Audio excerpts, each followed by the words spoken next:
What is going on, my beautiful LARPers and LARPettes? Today we are going to go over upgrading your AK-47 or 74 or whatever AK you have.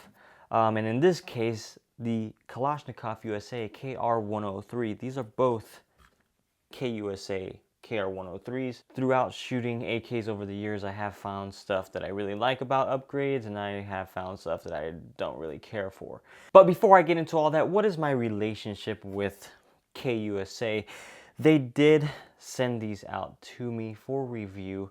I am still in the review process, but I just wanted to give you guys a little detailed video on the upgrades that I put on this one here and what they come with from the factory like that. But big thank you to KUSA for sending these out to me. Cody, I love you. I appreciate everything you're doing for me here on the channel. But let's get right into it, guys. Why would you want to upgrade your AK-47? There's nothing wrong with the classic look whatsoever, but sometimes you get a little bit bored with all the wood stuff on there and you want to just go all out and get something super tactic cool like this one here, right? So you're going to start off at the front of the barrel here, the muzzle. This is the Spikes Tactical Dynacomp. Now this comp works fairly well. It does a good job mitigating some of that recoil out of this 7.62x39. Only issue is when the light's about to get lower, when the sun's going down a little bit, that does have a pretty huge flash coming out of that guy. Looks cool. I mean, there's a huge fireball coming out of the front end of your gun, but those of you that want to reduce the flash, I do not recommend getting this Spikes Tactical Dynacomp here. I would get I don't know, whatever else is out there that's supposed to be for flash mitigation and not this one here. Slant brakes are usually what comes on a AK-47. An AK-74 usually comes with something similar to this one here. It's cool that the 103 has this 74 style muzzle brake here at the front.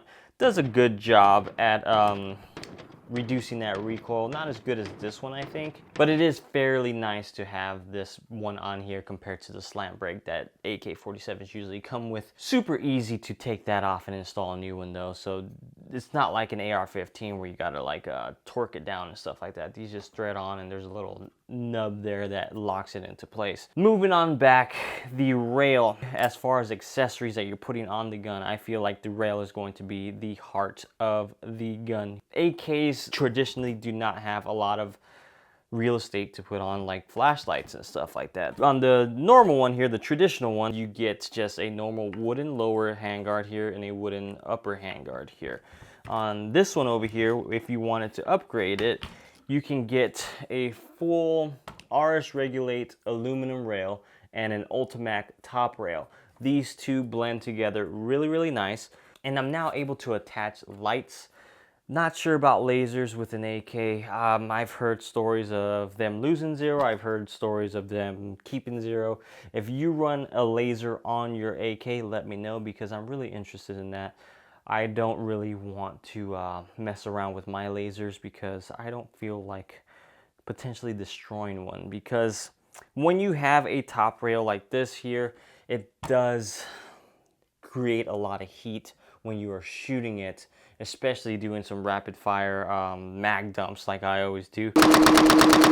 I have heard from friends in the competition industry, you know those guys that shoot competition, they shoot tons and tons of rounds, and they prefer not to have things on this gas block or gas tube rail up here, just because it does tend to destroy whatever they're putting on there.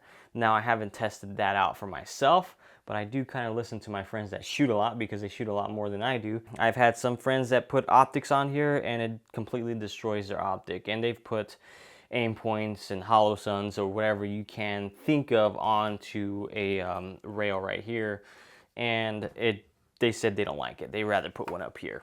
But as far as the rail goes, putting metal on the front end here, especially this gas tube area here, it does create a lot of heat, and that's one of the downsides. The upside to having wood is it's able to handle a lot more heat than the metal is. Only issue with this one here is there's really no way to put a light or laser or optic if you needed to on the front end here. You can get little attachments that you can put onto the barrel, or you can get, I believe kr USA has some lower ends that have 2 M-lock slots and a little dong at the bottom of it, I believe. So you could go ahead and get that if you wanted to keep that heat from burning your hands. But even when I was out there shooting these, this was baking my hand pretty well, and I didn't bring a glove out. Usually when I shoot AKs, regardless of having wood on there or upgrades, I do carry a glove for my left hand and pretend I'm Michael Jackson whenever I'm shooting these, but that helps me a lot whenever I'm shooting these for long periods of time. Another upside to having a longer forend or longer rail handguard here is that I'm able to get a little bit more leverage when I'm shooting it. It does help to not have a little bit of a constricted feeling when I'm shooting. On a normal traditional AK like this one here, it does feel a little bit scrunched up when I'm shooting it, just because I'm usually back here like this. I mean, it really just depends on your size. I like having a rail for that reason, because I'm able to get up a little bit more. I can adjust this up more and bring that into my body more if I needed to. But that's the cool thing about the rail. Possibilities that you have to accessorize the rail itself is endless, essentially. I do have a flashlight right here on this right side, and I have the pressure pad on this other side. I just put tape on there because it did have Velcro on either side, but I do have it on the Ultimac rail just glued on there, and it got hot enough to where it just melted that glue off and it was just flopping around. So I just put it on there for video's sake, but I'm gonna have a little bit better option of getting an adapter for this tape switch and just directly mounting it onto the rail here. And side note, if you're looking at the rail here, you're noticing a gap and screaming at your TV screen or phone screen and saying that's completely wrong. It is. It's supposed to fit flush all the way back, but typical noob mistake that I made was on the lower end, there's a little lever here that when you push that forward, you slide this collar up and it drops this little lower handguard here. And on this one here, that collar is supposed to hold this rail in place, and I left that little lever forward. So in order for me to flip that lever back, I have to go ahead and take off this gas tube here and flip that up and put it back together. It's gonna be a pain in the ass. Not really, but I do have to take off a couple screws and get it all lined up perfectly again. But yeah, I'm an idiot. But that's the glory of having an AK, right? You can be the biggest idiot in the world and slap whatever you want on an AK, and things are probably gonna be falling apart, and an AK is still going to work. That's why I love AKs, a part of the reason why I love AKs. Moving back, you do have the safety selector. This is a Krebs safety selector. The one on here is just the standard AK safety selector. I do prefer to have the Krebs. I think that's one of the biggest upgrades that you should probably get for your AK, just because it does help you out a lot when it comes to firing off those first couple rounds. I'm able to just have my hand here and knock that guy down and start firing, as opposed to this AK here. Either have freakishly long fingers, which I don't. I usually use my middle finger to reach that and come down and fire. Let me double check everything. Or I'll sometimes start with my thumb on it at like a high ready, just like this here, and knock that down and bring the gun up and start firing. I think either way you do it, if you're using your middle thumb or your middle finger, not your middle thumb, your middle finger or your thumb, it does take a little bit longer than just having your finger on this little ledge here and knocking that down to fire. And it also has a bolt hold open if you ever needed to use it. So you just knock that guy back, lift that up, and you're good with that thing locked open. So if you ever needed to clear a malfunction where you needed that bolt to be held back so you can work the brass or whatever you have in there out of there, you can with this Krebs safety here. But yeah, lots of benefits to having the Krebs safety compared to the original. If you're gonna run this the traditional way, like with the wood and all that stuff, I still think you should upgrade that safety just for the fact that you can have that bolt hold open and you can flip that safety down a little bit faster. Moving on down, I don't have an upgraded trigger on here. I do have a couple of upgraded triggers on pretty much every other of my AKs except that RPK back there. But I do have a CMC trigger. I have a ALG trigger on a couple of my AKs. I have a Battle Arms development trigger. I think having the ALG trigger is probably going to be the best upgrade as far as triggers go. Fastest trigger that I'm able to shoot on an AK. Just overall great trigger. They're kind of hard to find, but if you do find one, get it. Now moving up, you'll notice that I have an optic on here. This is mounted on the side rails here that they come stock with the kr-103 traditional AKs. I guess it just really depends on what AK you're looking at in the year or something like that. Didn't really come with these optic rails on the side there. Good on KUSA for putting side rails so you can mount an optic mount on here. Really cool to have an optic. Don't know how I feel about mounting them up here. A lot of people mount them up here when they don't have that rail. Let me know if you've had issues with that. This one here is an Arsenal mount. I do prefer the RS Regulate mounts. Those are a little bit more slimline and lower profile. When I don't have this 2X on there, I can put a red dot right on that mount and it will co-witness with the front and rear sight of an AK, which are really, really cool to have just in case your battery runs out, right? But you purists out there might not want that side rail for your optic, so it's up to you however you want, but I prefer to have that side rail just to have the option of putting on an optic if I ever needed to. But another cool thing about AKs is there's so many different companies making different things for them. So even if you didn't have that side rail option, you can put the like Texas Weapon System. I forget what it's called. The Texas Weapon System, the one that connects to the front sight here and it mounts. It replaces your dust cover essentially. Not sure how well those hold zero compared to having a side rail. It is something to probably look into if you don't have the side rail on your traditional AK and you want to not have something on there permanently. Now moving on back, you have this billet telescoping stock from KUSA. This is a really, really nice stock. I do like the fact that I'm able to put a cheek riser on here, and I do like the fact that I'm able to adjust the positions on here, because on a traditional one, that is another downside, is the traditional stocks, or the stocks that are wooden that come with these, are pretty short. I feel like the triangle stocks are pretty short, the same size as the wooden ones too, or might be even shorter. But people with longer arms usually have an issue running AKs just because they have really short stocks.